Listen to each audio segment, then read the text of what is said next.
শাশুড়িকে মা না বললে কি গুনাহ হবে? মহিলাদের নামাজরত অবস্থায় যদি আজান হয় তাহলে কি নামাজ পড়া চালু রাখা যাবে? গোসলখানা ও টয়লেট একসাথে থাকলে ওযু করলে হবে কিনা? নতুন করে বসবাস করার আগে মিলাদ পড়ানো জায়েজ কিনা? বাথরুমে কাপড় কাচার সময় বিসমিল্লাহ বলা যাবে কিনা? গর্ভকালীন কোন আমল করলে নরমাল ডেলিভারি হবে? আমি আমার মৃত পিতার নামে যাই সাদকা করি তার সওয়াব কি আমিও পাবো? গোসলের পরে ভেজা চুল গামছা দিয়ে বেঁধে নামাজ আদায় করলে কি নামাজ হবে? আমি একজনের কাছে শুনেছি এরকম করলে নামাজ হবে না, বিষয় কিছু বলেন। চেইনওয়ালা ঘড়ি পরে নামাজ পড়া কি নাজায়েজ জানালে উপকৃত হব। আমার মেয়ের পেটে থাকা অবস্থায় মুখে একটি দাঁত উঠেছে, এটি কোনো ভালো লক্ষণ নাকি খারাপ লক্ষণ? স্বামীর হুকুম ছাড়া বাবার বাড়ি যাওয়া যাবে কিনা? নিকট আত্মীয় যারা সুদ খায় তাদের বাড়িতে বেড়াতে যাওয়া যাবে এবং খাওয়া দাওয়া করা যাবে? চলুন তাহলে আমরা প্রশ্নোত্তর আলোকিত ভবনে প্রবেশ করি। এরপরে কাজী ফাতেমা আপনি লিখেছেন, মহিলাদের নামাজরত অবস্থায় যদি আজান হয় তাহলে কি নামাজ পড়া চালু রাখা যাবে? যাবে, কোনো অসুবিধা নেই। আজান হওয়া হলে নামাজ বন্ধ করে ফেলতে হবে, কোনো কথা নেই।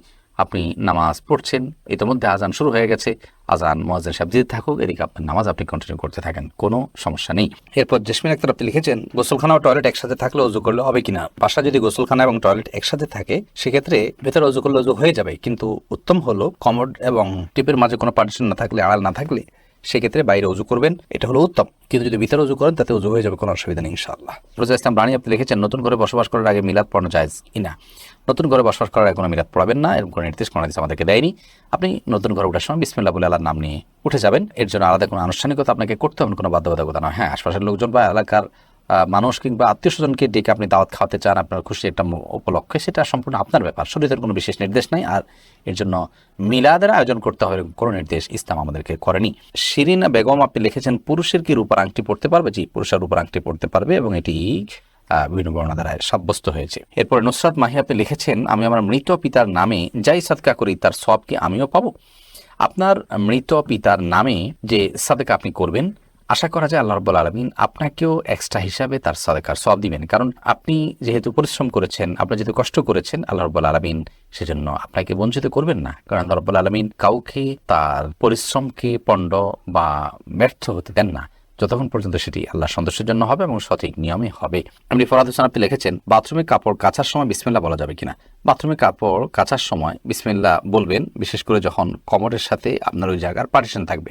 যদি পার্টিশন না থাকে তাহলে ওযুর সময় যেরকম মুখে বিসমিল্লাহ বলা নিষেধ, অনুচিত, মাকরুহ, ঠিক একইভাবে এখানেও মুখে বিসমিল্লাহ বলবেন না, মনে মনে বিসমিল্লাহ বলে কাপড় কাচবেন। মাই হামাদ আপনি লিখেছেন, গর্ভকালীন কোন আমল করলে নরমাল ডেলিভারি হবে? গর্ভকালীন সময় এরকম কোনো বিশেষ আমলের কথা কোরআন হাদিসে বলা হয়নি যে আমল করলে নরমাল ডেলিভারি হবে। তবে হ্যাঁ, গর্ভ যাতে নরমাল ভাবে হয়, অপারেশন করতে না হয়, সেজন্য আল্লাহর রহমতের কাছে আপনি সাধারণভাবে দোয়া করতে পারেন। আর দান এবং সাদাকা এটা মানুষকে কঠিন কোনো পরিস্থিতি থেকে উত্তরের পথ দেখায়, বিধায় এরকম পরিস্থিতিতে আপনি কিছু দান সাদাকা করতে পারেন এবং বিশেষভাবে ইস্তেগফার, দুরূদ সহ যে আমলগুলো বান্দার খুব কঠিন সিচুয়েশনে পড়লে আল্লাহ তাআলা তার জন্য বিষয়টিকে সহজ করেন, সে আমলগুলো আপনি বেশি বেশি করে করবেন, আল্লাহ তাআলার কাছে সাধারণভাবে দোয়া করতে থাকবেন। এছাড়া সুনির্দিষ্ট কোনো দোয়া বা আমল কোন হাদিস আমাদেরকে শেখায়নি যেটার মাধ্যমে নরমাল ডেলিভারি হবে। মিথিলা মলি আপনি লিখেছেন, রাস্তার পাশে কবরস্থান থাকলে নাপাক অবস্থায় গেলে কি গুনাহ হবে? রাস্তার পাশে যদি কবরস্থান থাকে তাহলে সেই কবরস্থানে আপনি নাপাক অবস্থায়, অর্থাৎ আপনার ওযু নাই অবস্থা আপনি প্রবেশ করলেন, কোনো অসুবিধা নেই, আপনি জিয়ারত করতে পারেন। কবর জিয়ারত করার জন্য যে আপনাকে ওযু অবস্থায় থাকতে হবে এরকম কোনো বাধ্যবাধকতা নেই। এক নিমিষে এই আইডি থেকে আপনি লিখেছেন, মেয়েদের পায়ে কি স্বর্ণের নূপুর পরা যাবে? যাবে, কোনো অসুবিধা নেই। মেয়েরা স্বর্ণ বা রূপা যে কোনোটি পড়তে পারে, তো সেক্ষেত্রে স্বর্ণের নূপুর পড়বেন না রূপার নূপুর পড়বেন সেটা আপনার বিষয়। স্বর্ণ এবং রূপা এটা শরীরের কোনো অঙ্গ প্রত্যঙ্গে পড়তে নিষেধ, এমন কোনো কথা নেই। বিধায় মেয়েরা মাথায়, হাতে, কানে যেরকম স্বর্ণ পড়তে পারেন, ঠিক একভাবে পায়ে নূপুর হিসাবে স্বর্ণ ব্যবহার করতে পারেন, কোনো অসুবিধা নেই। জারিফা জান্নাত আপনি দেখেছেন, গোসলের পরে ভেজা চুল গামছা দিয়ে বেঁধে নামাজ আদায় করলে কি নামাজ হবে? আমি একজনের কাছে শুনেছি এরকম করে নামাজ হবে না, বিষয় কিছু বলে না, এরকম করে নামাজ হবে না এমন কোনো কথা নেই। আপনি একজন নারী হিসেবে আপনার পুরো শরীর আপনাকে ঢেকে নামাজ পড়তে হবে, শুধুমাত্র মুখমণ্ডল এবং দুই হাতের কবজি আপনি খোলা রাখবেন, এর বাইরে অন্য কোনো শর্ত নেই। আপনি গামছা দিয়ে ঢাকেন বা গামছা দিয়ে বেঁধে তার উপর দিয়ে অন্য একটা কাপড় দিয়ে ঢাকেন, কোনো অসুবিধা নেই। আইরিন সুলতানা মাহি আপনি লিখেছেন, টেপে ওযু করলে নিচে বালতি থাকে, ফলে ওযুর পানি বালতিতে পড়ে, সে পানি কি টয়লেটের কমোডে ঢালা যাবে?